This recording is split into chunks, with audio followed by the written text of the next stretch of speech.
Hello, everyone. Thank you for joining us in our complimentary webinar series for U.S. federal government contractors.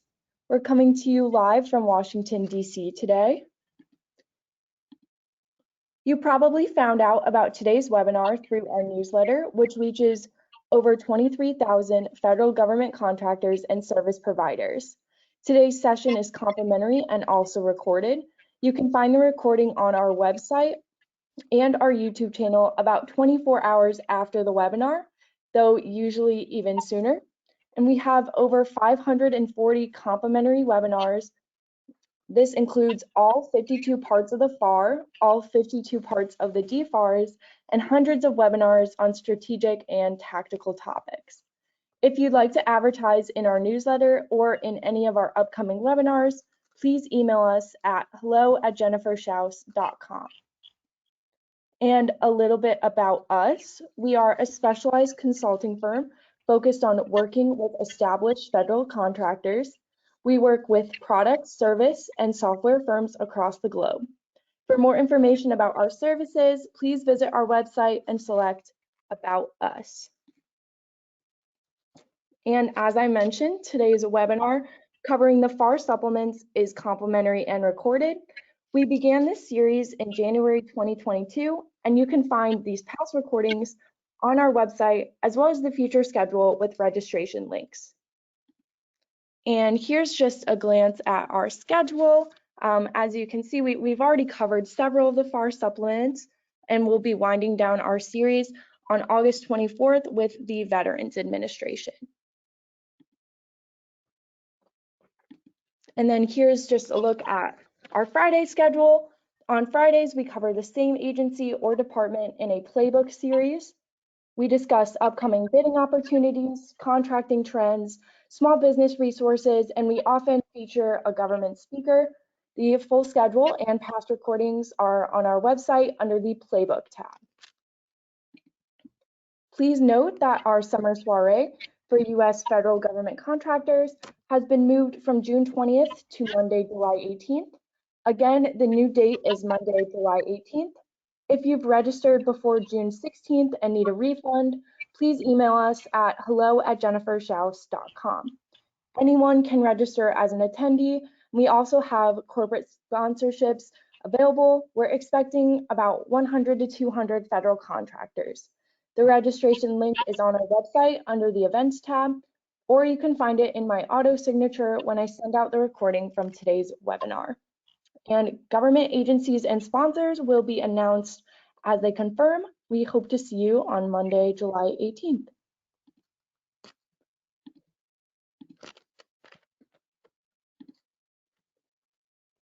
All right, and now we'd like to thank our sponsors for our summer soiree.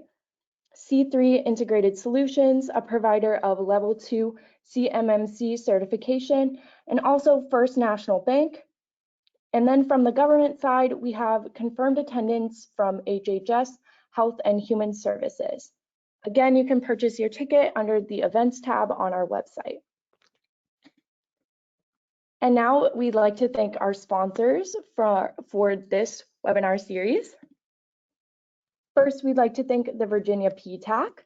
Virginia PTAC is based out of GMU in Fairfax and offers free one-on-one counseling to firms in Virginia on federal, state, and local procurement topics. Online resources and group trainings are free with no restriction on business location. If you're interested in learning more, please use the links provided to explore what PTACs can offer. Next, we'd like to thank the Federal Business Council. The FBC creates and manages virtual and in-person meetings and events to connect industry and government thought leaders, product providers, and solutions with government programs that use them. The FBC works with a variety of federal agencies to connect government and industry in the form of in-person and virtual conferences, training events, policy dialogue, and outreach.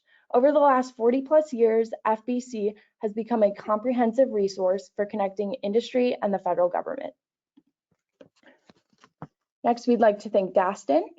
DASTON is an IT and cloud solutions provider working with corporations, the military, and government agencies to lower their costs, increase scalability, improve operational efficiency, and meet compliance regulations using targeted cloud-based solutions. DASTON is a certified partner of Oracle NetSuite, a premier tier Google Cloud partner, and certified partner of Cisco, Virtue, AO Docs, and Authenticate. For more information about DASTON services or to schedule a complimentary consultation, please email Joe Alston. Next, we'd like to thank C3. C3 ISIT develops tailor-made technology solutions that increase efficiency, bolster productivity, and improve business processes. C3 is the leading provider of managed IT services, as well as compliant cybersecurity solutions for federal contractors. C3 works with defense contractors to achieve and maintain CMMC 2.0, DFARS, and NIST 800-171. Contact C3 to learn more about the CMMC 2.0 Readiness Program. The contact information is on your screen. Next, we'd like to thank RLJ Financial. Founded in 2008, RLJ Financial Consultants is a customer-focused, quality-driven, minority and locally owned provider of commercial insurance brokerage services. Their services are designed to maximize your return on investment and managing the risk to your business. Call Roderick today at 202-832-1417 for a free consultation and insurance quote. And lastly, we'd like to thank the PubK Group. The PubK Group publishes news and insights for government contractors, agency, and council. Every day, PubK delivers news on bid protests, contract disputes, new laws and regulations, cybersecurity requirements, False Claims Act activity, and developments in mergers and acquisitions in the GovCon community. In daily news briefs and in-depth conversations and podcasts and webinars, PubK leverages its deep bench of government contract experts to keep you up to date on the fast-changing government rules and expectations. And every January, PubK presents its week-long annual review featuring more than 50 GovCon experts across a dozen panels recapping the year's top developments. Participation and CLEs are free to subscribers. Visit PubK online at www.pubkgroup.com. All right, thank you again to our attendees and to our speaker for joining us today in our FAR Supplement series. Today, we will be covering the Department of Homeland Security. Okay, and today our speaker is David Dempsey. He represents the firm Dempsey Law. And as a reminder, we don't take any questions. So if you have any questions for David, his contact information will be displayed at the end of the presentation, and then you can contact him directly. So David, it's so great to have you with us.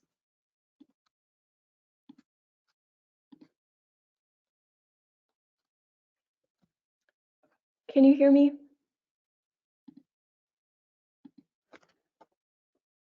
Okay, I'm unmuted. I'm sorry. Thank you, and I'm glad to be here for this. And I was about to say I've never done this before, but some of those sponsors I think are worth mentioning. PubK is an expensive subscription, but it's worth it. And then on the commercial insurance firm, something on cybersecurity. I have no idea what it might be.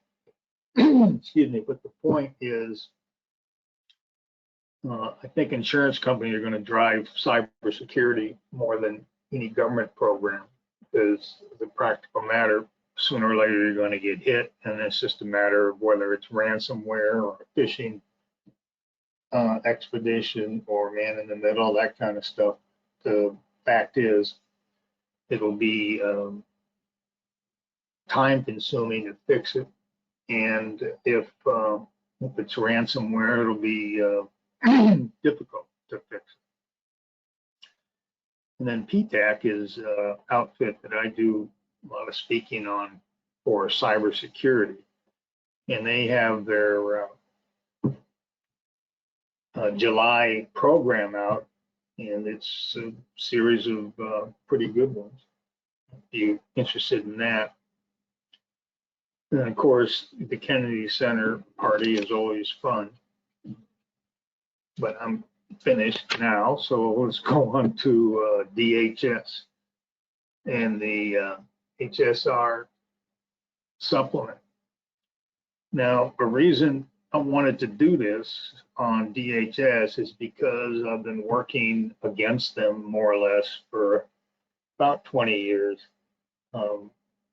First time was with Transportation Security Administration, TSA, and that was, and that involved the hiring of everyone within a year and the additional cost the client absorbed.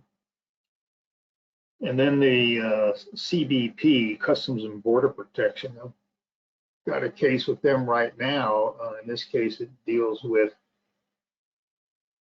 export law. In this case, the EAR, Export Administration Reg, Department of Commerce, and there's been a forfeiture by the client. The client is undergoing a forfeiture, and that's what we're trying to contest, is that we didn't break any export control laws. So unknown caller. The reason I have all these is because this is sort of where the money is. And with this budget of 97.3 million, I'm not sure if that's the correct. Let me get this.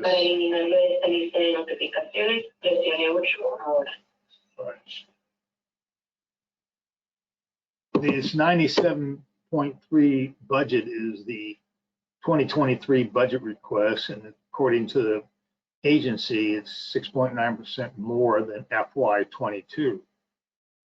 And then I've listed exactly what was in the agency website on the percentage of the money that is going to any given agency within DHS. So you look at that, and to some extent, get some idea who's got the money and whether or not your company may be interested in working with them or working for them, as the case may be, over the next several years. Because I've noticed that for the most part, once you get involved well with DHS, they tend to continue with those particular contractors, and they do this through the past performance evaluation.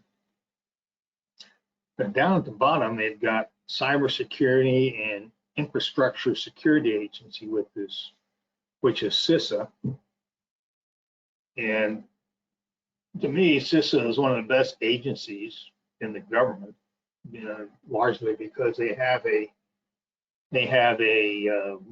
task and a goal and a mission, and they provide a lot of information which would be relevant to any company's cybersecurity requirement, whether it's CMMC version 2 or some particular element of what I'll be talking about in the end. At the end of this is a new case from GAO on CMMI Institute requirements.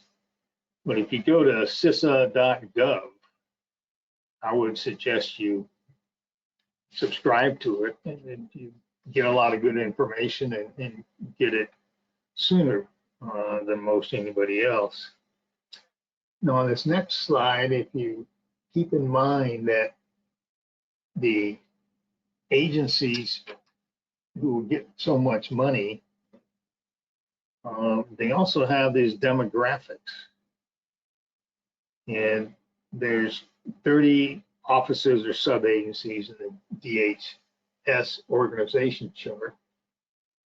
I'll get to a little more detail later, but according to Zippia.com, there's 350,000 employees at DHS. I think that may be a little high, but putting that aside, they've got 56% having at least a bachelor's degree. I suppose that'll be okay if it's not the procurement people who don't have it. And then you see this breakdown on the bachelor's degrees they've got, which is criminal justice, business, and political science. And that may be nice for them, but I'm not sure how good it would be for contract. One of the most recent cases I had with DHS was about dogs, where the Immigration and Customs Service was getting some dogs to be used in sniffing out bombs and drugs and that sort of thing. And I remember thinking to myself that the contracting officer we were dealing with was not as good as the others in DHS. So that's anecdotal. But what's more important to me is these figures, again from Zippia, that indicate the turnover. Turnover in agency is can be pretty difficult. Obviously, you can be doing great business, and then something happens, and you end up having to restart what you had done before. And with only 28% going from 8 years to 11 plus years total, that's a pretty high turnover rate from my perspective, particularly for procurement personnel. And unfortunately, there's no breakdown that I could find on procurement personnel for what they would, how long they stay. But some of the contract operators I've dealt with over there have been pretty sharp people, and they were, we disagreed on something, but it was certainly easy to deal with them. It's always easier to deal with someone who knows what they're doing than someone who doesn't. Anyway, on the next slide, we get in a little more detail with the procurement offices. Again, according to DHS, they've got 20 procurement offices. And then I break down the 10 offices which are relevant to me because they've got HCAs, or heads of the contract activity. And an HCA at a given activity is going to have authority. And then you see down at the bottom there, we've got 3 oversight offices. Now, bring this up because I am frequently asked about consultants. And all I want to point out to you all is that when somebody tells you that they know everybody at DHS, if they're talking about people of acquisition policy and oversight office or strategic programs division, et cetera, those people are not contractors or procurement people. They're just policy people, and that's fine. So you'll have to examine a potential consultant's true knowledge of a given element of DHS that you want to deal with. The best example, of course, is FEMA, because they're supposed to get 30% of this. They've been put down for 30% of the budget, according to DHS. So that would be presumably where most of the procurement money would be for DHS. That I don't know for sure, because I can't find anything, like I said earlier, that identifies a procurement budget with a with a specific agency within. All I can get is percentages.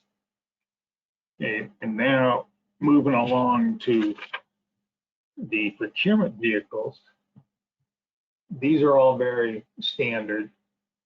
The strategic sourcing, or the GWAC, the government-wide contractors, and the MACs, the multiple agency contracts. I've given you the websites there so you can go see how DHS is going to operate with that. The schedules and open market is just basically saying you can go to beta.sam.gov and find out what the agency may be purchasing through those vehicles.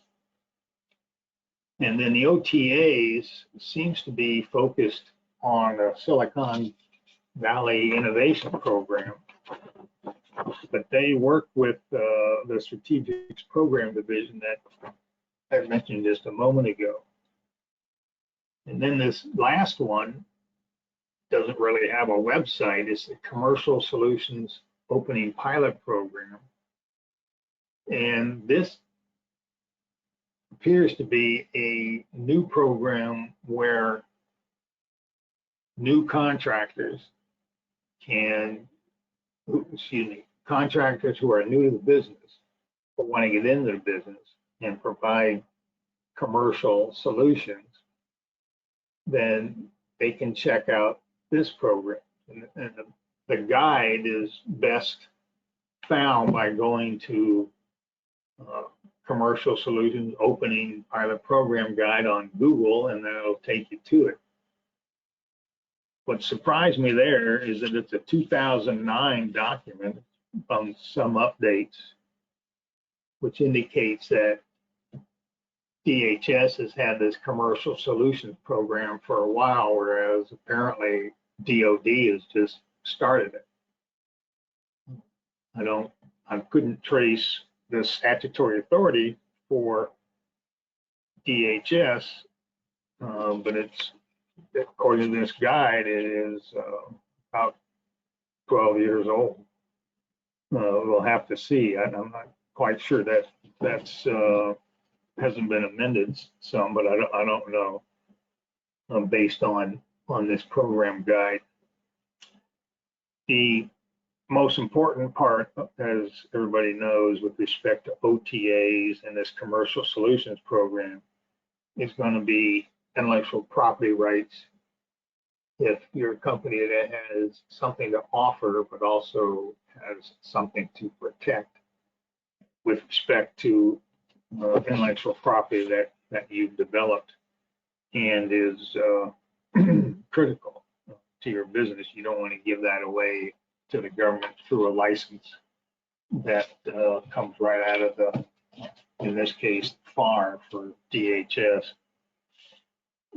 Going to the next page on other procurement vehicles, these are all pretty standard.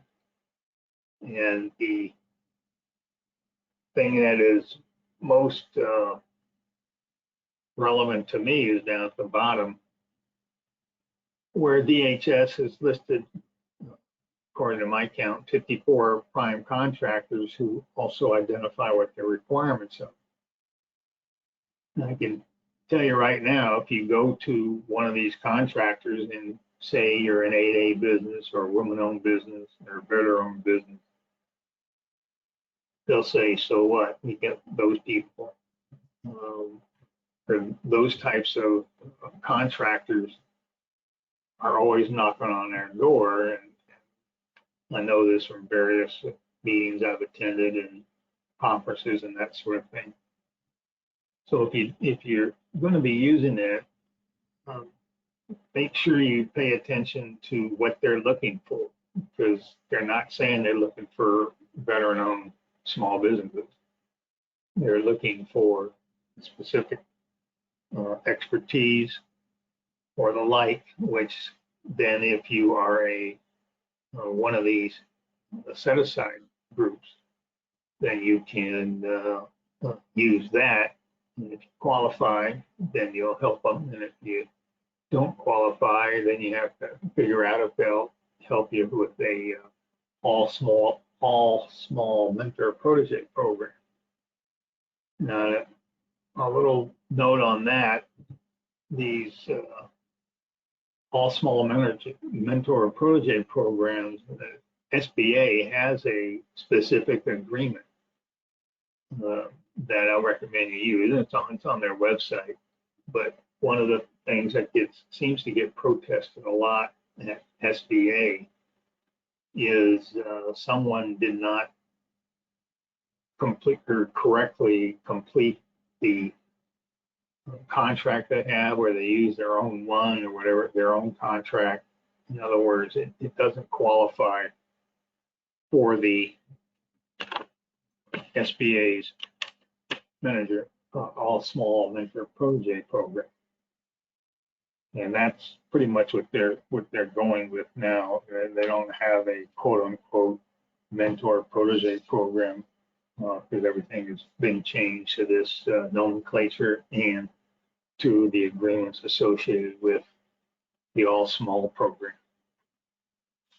Now, on this next page, then we have things that may be the most useful to you if you haven't started out with DHS. If you look at this list here, you're going to see the Homeland Security Acquisition Regulation, the Acquisition Manual, DHS Management Directives, and Notices and Reports. Now, under notices and reports, they haven't done much over the years, and I think there's only one for 2022 at this stage. But that doesn't mean you shouldn't be looking at it, and for purposes of putting a proposal together or for purposes of trying to find out what the agency wants to do. On the management directives, that is internal to DHS, but it's also by topic.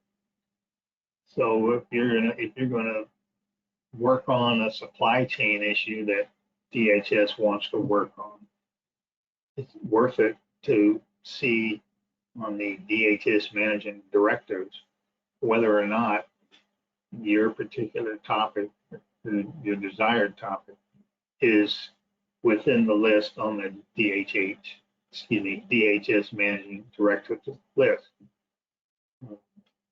It's a long list, so there's a good chance that there'll be more detail there. Maybe, obviously, those are internal, but they give you an idea on the agency policy and maybe to some extent the agency's procurement methods that they're going to use to satisfy those policies. And up at the top is the acquisition planning forecast system. All the agencies have this, but in my estimation, DHS seems to be a little better than the other ones, or certainly a little better to follow. And that is where the money is. We go through the APFS, and they will state how many dollars are going to go to XYZ, and they do it on a contract by contract basis or a policy basis, or a general basis that we're going to put XYZ dollars into FEMA or CISA, that sort of stuff. So for initial marketing, that's what you ought to be doing, and that's something you can do on your own and get an idea of what DHS has plans for the immediate future in their procurements, which is basically going to be set forth in this forecast system. And finally, we've got the FAR, and what I've given you there is acquisition.gov/HSAR. The acquisition.gov has the supplement regulations for every agency. And so there's about 30 agencies listed there. And that will tell you fairly quickly that the agency is going by the FAR or going by their FAR and the regulation, their supplement. What's a little different with DHS is that the acquisition manual is a couple of hundred pages. And this site here will take you to it, and you either keep it or, keep it online or print it out, whatever you want. But when you're dealing with DHS, I think it's going to be prudent when you want to know what the policies are for procurement purposes, that you look at the manual as much as the DHS acquisition regulation and the supplement and the HSAR deviations.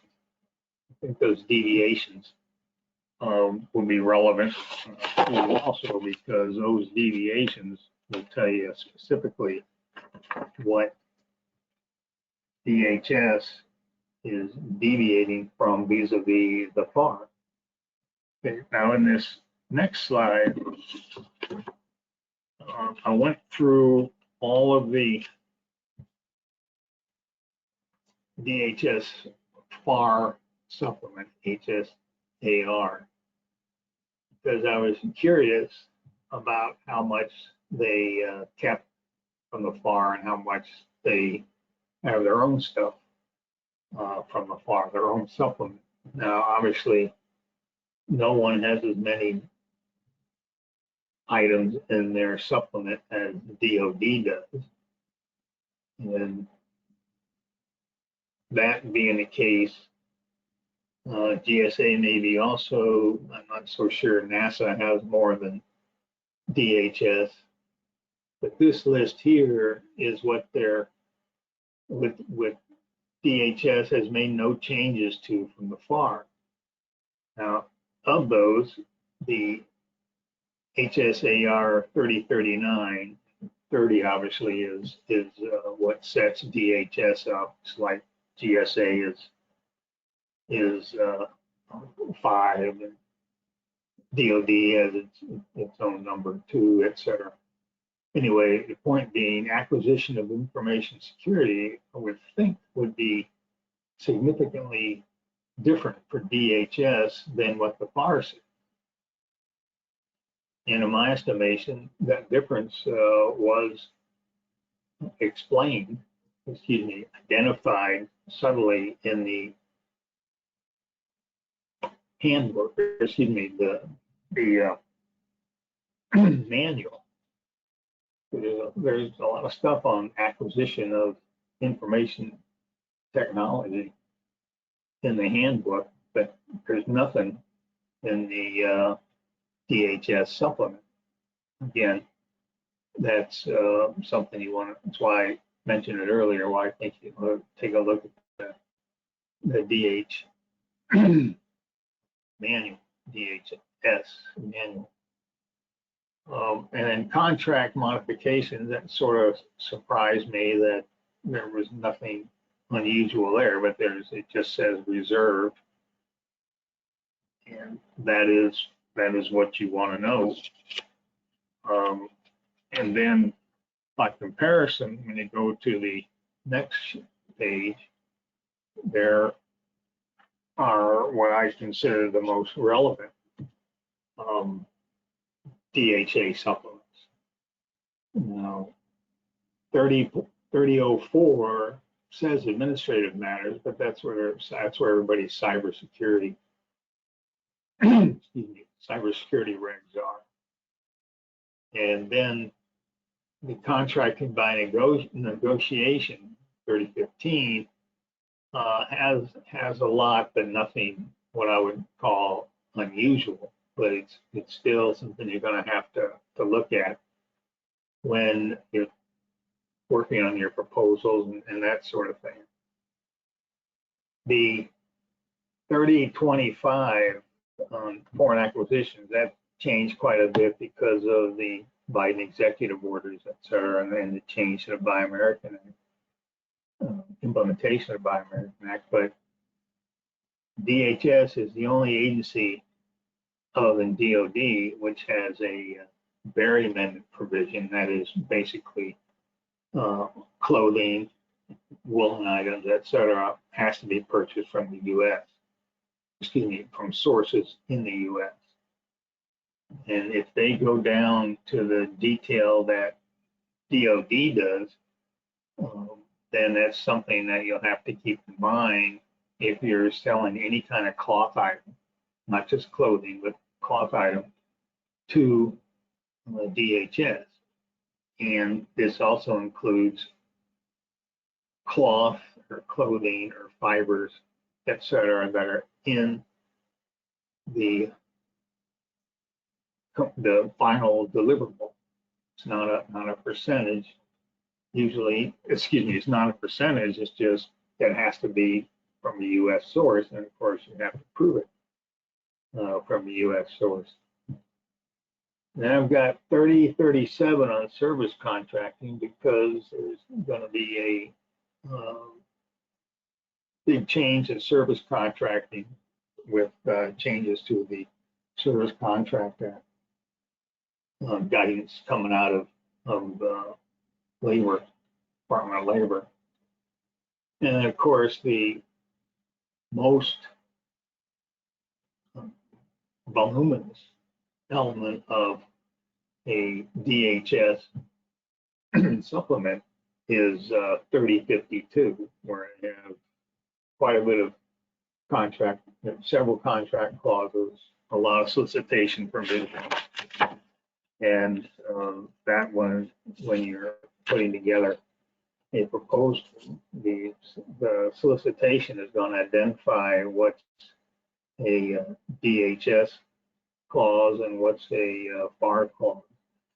And just want to make sure that you realize that the FAR clause you think you're familiar with may not be the same thing as a supplement clause from DHS, and you will be going to 3052 to do that. Now, on the last slide, I wanted to tell you all about a May 27th GAO protest. And what happened in the easiest way to describe it is there's CMMI, which is not the same as CMMC. It's not from the accreditation board. It has nothing to do with the DOD regs and doesn't appear to mention NISP 171 or anything like that. But CMMI comes from the CMMI Institute. And if you go to that, if you go to CMMIinstitute.com, then you'll see what this case was about, because they have a level 3 certification. And the protester here said we shouldn't have this level 3 certification.